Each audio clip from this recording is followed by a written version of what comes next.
Moms, di usia anak yang semakin beranjak dewasa, pasti sangat memerlukan asupan nutrisi dari makanan-makanan yang bergizi untuk mendorong tumbuh kembangnya.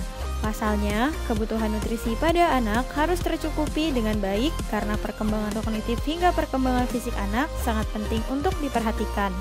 Lantas, bagaimana cara mengetahui status gizi anak? Dan bagaimana asupan gizi yang terbaik untuk anak? Serta apa dampak yang akan terjadi dalam jangka pendek dan jangka panjang jika kebutuhan gizi anak tidak terpenuhi dengan seimbang? Yuk saksikan wawancaranya.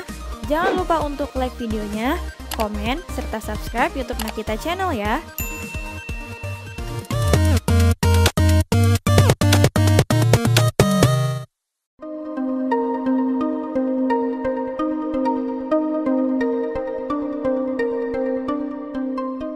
Dan itu sangat berpengaruh juga ke depannya itu gimana. Nah, sebelum untuk memenuhi gizi anak tersebut, aku mau bahas nih 1000 hari pertama kehidupan. Nah, itu kayaknya udah booming banget nih ya, 1000 hari pertama kehidupan. Nah, itu selama kehamilan dan 2 tahun anak hidup di dunia ini. Nah, soalnya kenapa 1000 hari pertama kehidupan ini itu merupakan periode emas atau golden period gitu ya. Nah, ini kalau tidak tercukupi gizinya atau tidak tercukupi kebutuhan nutrisinya, ini maka akan berdampak ke anak itu sendiri, berdampak ke tumbuh kembang anaknya. Nah, terus gimana sih cara mengetahui status gizi anak?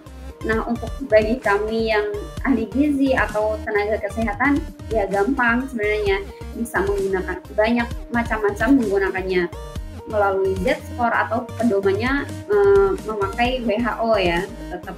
Tapi kalau untuk para ibu, untuk para momi-momi nih, nah itu bisa menggunakan KMS. Nah, ini udah pernah dibahas disinggung belum? Kalau posyandu ya, udah pernah ini ya, setiap bulan kita mengadakan posyandu. Nah, di situ para momi harus membawa KMS atau kartu menuju sehat nih. Nah, di situ ada yang namanya tabel, warnanya hijau, kuning, dan garis merah. Nah, yang hijau ini itu menandakan anak normal berat badannya.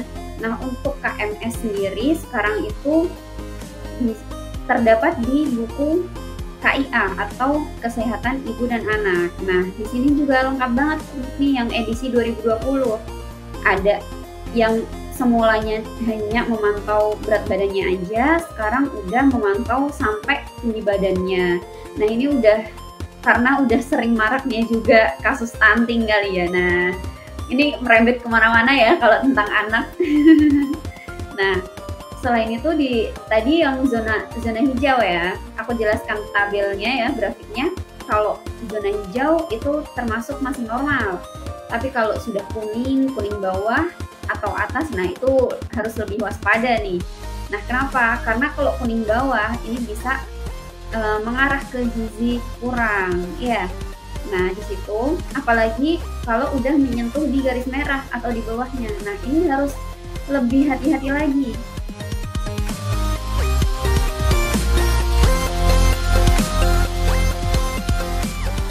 Nah, kalau bayi itu biasanya 0 sampai 6 bulan. Nah, ini lebih bagusnya adalah ASI eksklusif ya. Ini udah marak banget. ASI eksklusif harus diberikan 0 sampai 6 bulan. Atau 100, lebih tepatnya itu 180 hari tepat ya. Nah, ini setiap harinya harus diberikan 8 sampai 12 kali untuk cara menyusuinya ya, memberikannya. Kalau sekarang nih terkendala ibu-ibu yang kerja, moms yang kerja. Nah, betul sekali. Nah, itu gimana caranya? Nah, makanya harus ada penampungan ASI. Gimana penampungan ASI itu? Dengan cara ASI yang berlebih itu disimpan sekarang udah macam-macam ya. Ada kantong ASI, ada botol, ada plastik kayak gitu jenisnya. Di atas 6 bulan sampai 7 bulan itu udah harus mengenal rasa. Nah, makanya moms and dad itu harus memberikan makanan, yaitu kalau 6 sampai 7 bulan itu biasanya satu jenis bahan makanan. Misal nih, anak saya udah umur 6 bulan. Nah, waktunya pengenalan dong. Nah, pengenalan ini saya berikan satu jenis bahan makanan, yaitu misal pagi. Pagi saya memberikan buah alpukat, terus sorenya saya memberikan nasi. Jadi hanya satu jenis bahan makanan. Ini tujuannya apa? Untuk mengenalkan rasa. Nah, di sini juga kunci utama untuk agar anak-anak itu doyan sama sayur. Nah, ini kebanyakan nanti kalau udah bisa memilih rasa 7 sampai 8 bulan itu udah mulai nambah nih, boleh dua macam bahan makanan. Nah, untuk makannya gimana? Tetap 2 sampai 3 kali per hari. Nah, ini porsinya juga harus ditimbangan juga ya, karena porsi anak, karena lambung anak tuh beda dengan kita. Makanya anak aku kok makannya sedikit, padahal tuh udah porsinya dia gitu kan, satu mangkok gitu. Nah, terus habis itu 9 sampai 10 bulan, nah itu udah boleh tuh 3 sampai 4 bahan makanan. Boleh nasi, misal nasi campur sayur, campur telur, campur tempe, itu udah boleh. Nah, tapi tetap dengan teksturnya. Kalau 9 sampai 10 bulan itu dengan tekstur cincang halus ya, tetap dicincang kan, karena anak mungkin udah tumbuh gigi tapi kan masih sedikit. Tapi kalau 9 sampai 10 bulan kayaknya belum tumbuh gigi deh. Terus habis itu 10 sampai 1 tahun atau 12 bulan. Nah, itu juga sama frekuensinya, tapi ditambah dengan nyemil nih. Cemilan boleh 2 kali sehari. Jadi di tengah-tengah makanan utama yang biasanya pagi, siang, sama sore, nah di tengah-tengah sarapan dan makan siang itu ada cemilan.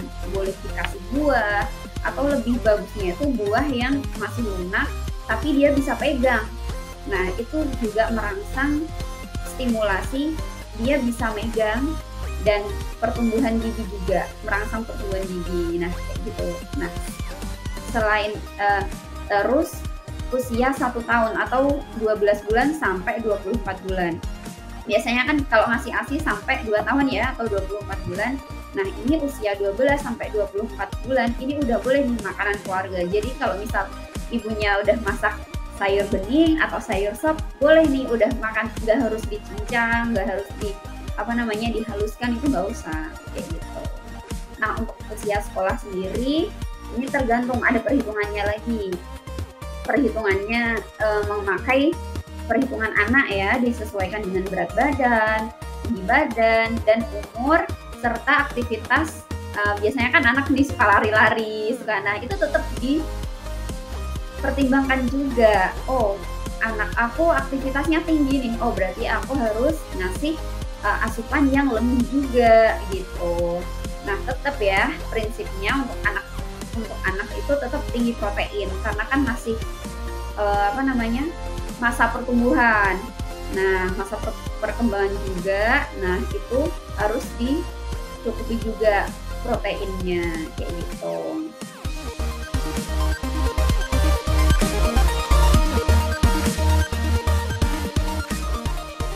Dampak ini kita bisa ketahui ya, ada jangka pendek, ada jangka panjangnya juga. Nah, gimana sih mengetahui si A bisa gizi dinyatakan gizi buruk atau gizi kurang? Nah, jangka pendeknya kita bisa lihat dari berat badannya ya. Kan setiap bulan ada pemantauan yang namanya posyandu itu. Jadi moms and dad harus nih, wajib ya hukumnya sebenarnya untuk ikut posyandu 1 kali. Ya, 1 kali sebulan emang diadakannya.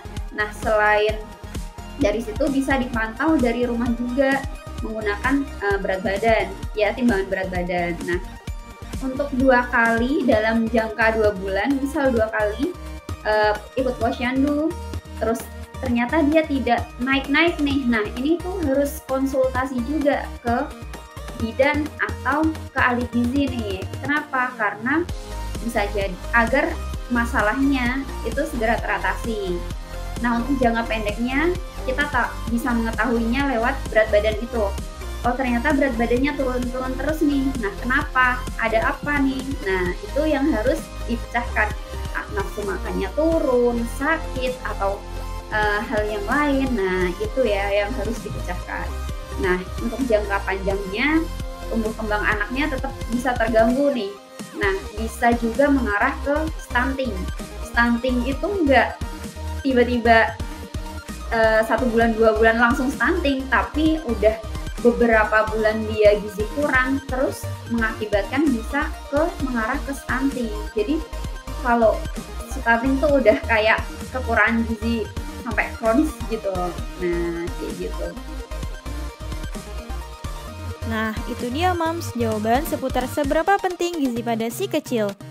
Saksikan wawancara eksklusif lainnya hanya di YouTube Nakita Channel. Sampai jumpa di video selanjutnya.